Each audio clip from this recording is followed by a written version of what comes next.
ফাল্গুনী পূর্ণিমা বৌদ্ধদের নিকট একটি স্মরণীয় তিথি। এই পূর্ণিমার তিথিতে কালুদায়ীর প্রচেষ্টায় তথাগত বুদ্ধ তার সপরিষদ শিষ্য প্রশিষ্য নিয়ে জন্মভূমি শাক্য রাজ্যে গমন করেছিলেন।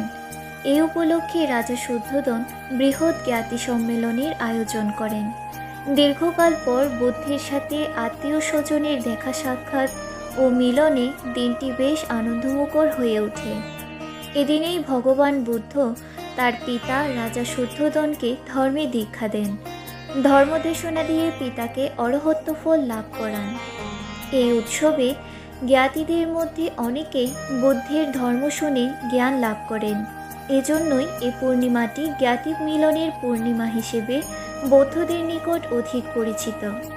ফাল্গুনী পূর্ণিমায় বৌদ্ধরা বিহারে গিয়ে বুদ্ধকে পূজা দেন, পঞ্চশীল অষ্টশীল গ্রহণ করেন এবং নানা ধর্মীয় অনুষ্ঠানমালার ব্যবস্থা করেন। অনেক বিহারে মেলা বসে, দূর দূরান্ত থেকে আত্মীয় স্বজনেরা আসে, সকল স্বজন পরিজন ও জ্ঞাতিদের সাথে মিলন হয়।